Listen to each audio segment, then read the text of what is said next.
sama-sama sa pagsulong ng edukalidad. Ang paaralang elementarya ng Emmanuel ay handa na para sa limited at progressive face-to-face classes.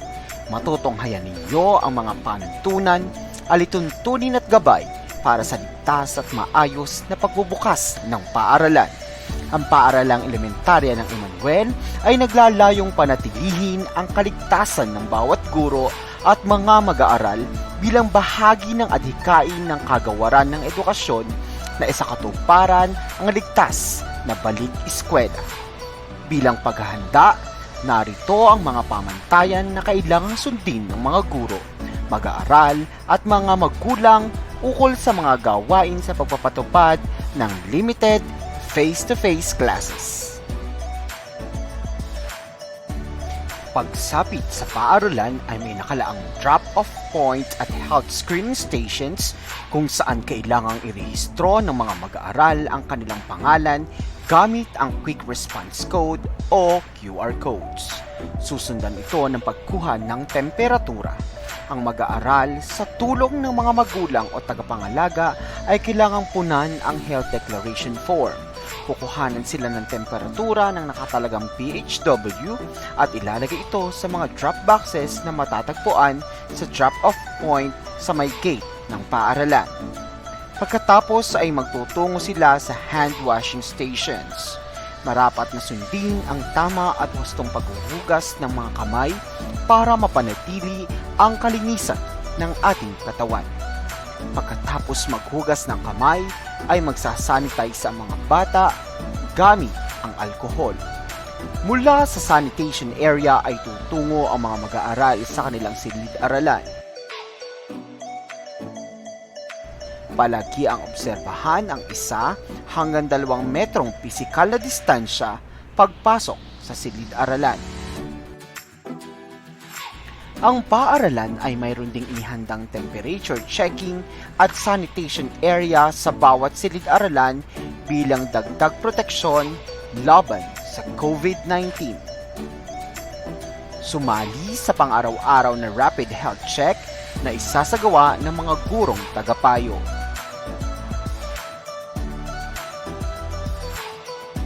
Sundin ang itinalagang pasukan at labasan sa silid-aralan at paaralan.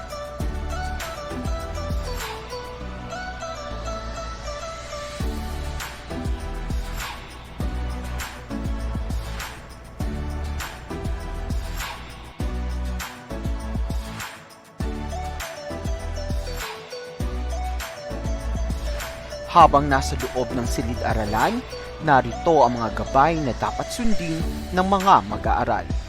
Sundin ang kaayusan sa pag-upo at manatili sa pwesto.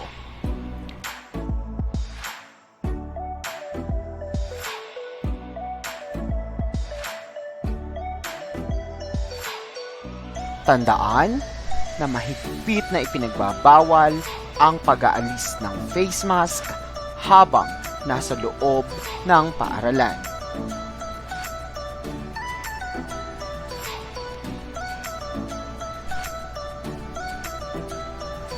Panatilihin ang 1 hanggang 2 metrong pisikal na distansya lalo na sa mga gawain sa klase. Kung sakaling mataas ang temperatura ng bata sa pagpasok pa lamang sa paaralan, naririto ang maaaring dapat gawin.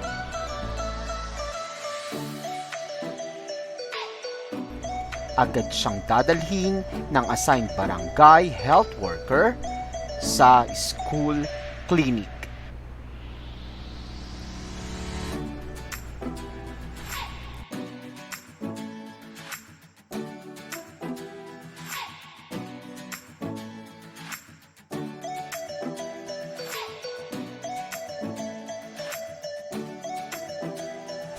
Ipapaalam ito sa clinic teacher upang maitala ang mga pangyayari sa health form ng bata.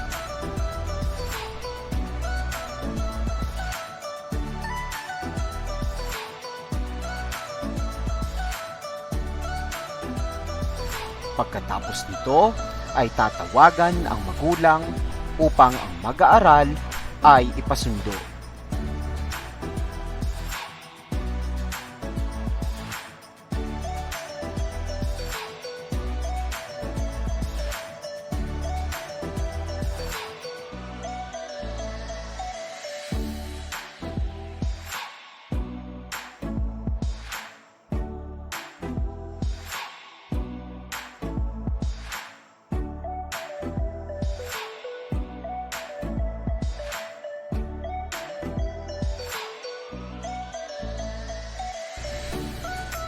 Bilang kahandaan ng paaralan kung sakaling magkaroon ng batang kakikitaan ng hindi maayos na pakiramdam, ang mga sumusunod ang dapat gawin.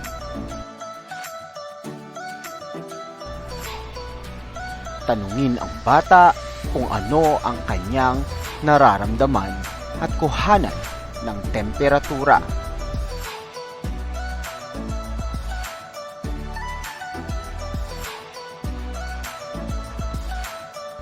Hanapin at i-update ang health form ng bata.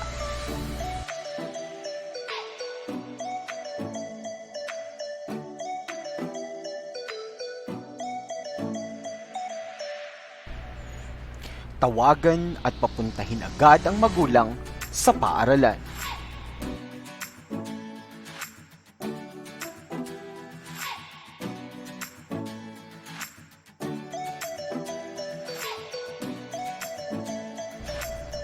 Habang hinihintay ang magulang, ipagbigay alam kaagad ang kalagayan ng bata sa nakatalagang school clinic teacher.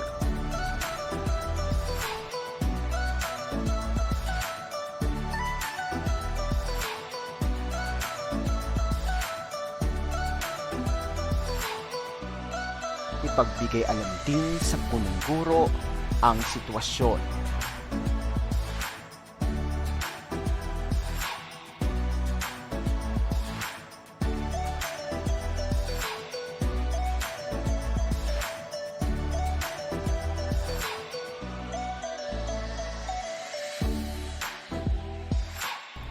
Susunduin sa loob ng silid-aralan ng school clinic teacher ang bata at dadalhin sa school clinic upang bigyan ng pangunang lunas.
Matapos mabigyang lunas at maobserbahan ang bata at nakitang naging maayos ang kondisyon nito, bibigyan ng clinic teacher ang magulang ng home referral slip.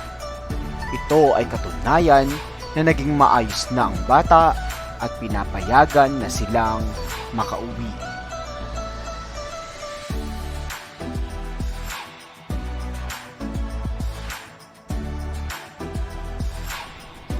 Sa kabilang banda, kung sakaling lumala ang kondisyon ng bata, narito ang mga hakbang na gagawin ng paaralan.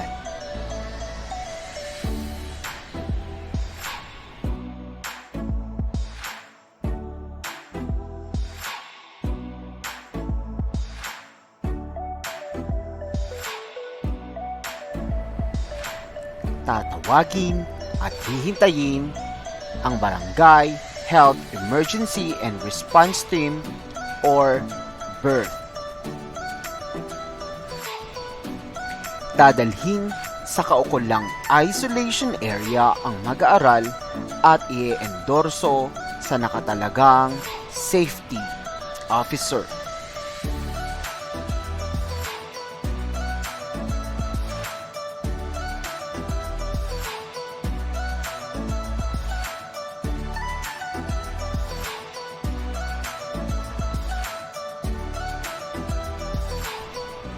Sa pagdating ng birth, ilalahad ng clinic teacher at safety officer ang kalagayan ng bata at tuluyan nang i-endorso ang mag-aaral kasama ang kanyang health record.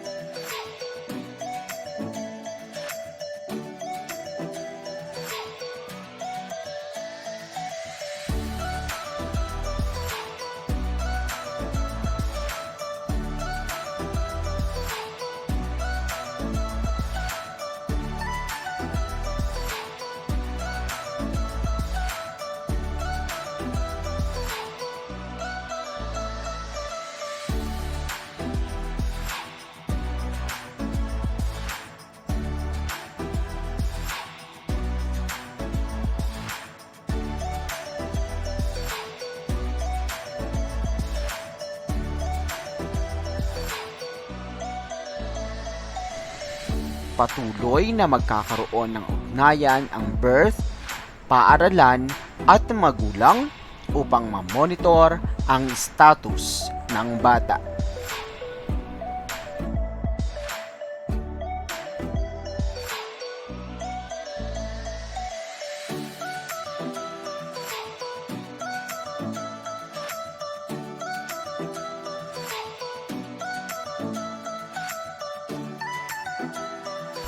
Mayroong ding nakalaang lugar kung saan iiwan ng mga mag-aaral ang kanilang mga output o learning task sa kanilang paglabas ng silid-aralan.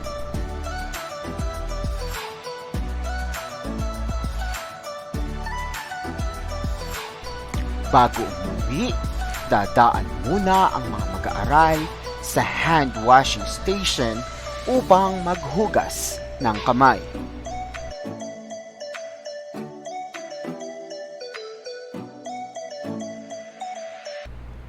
Panatilihin ang pisikal na distansya sa paglabas ng paaralan. May nakatalagang waiting area para sa mga magulang.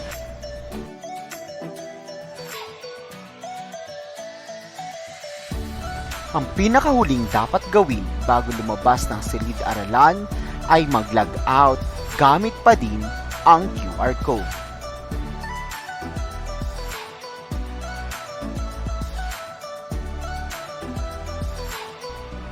Upang mapanatili ang kalinisan ng silid-aralan at kaligtasan ng mga mag-aaral, ay magkakaroon ang gurong tagapayo ng classroom at materials disinfection pagkatapos ng klase.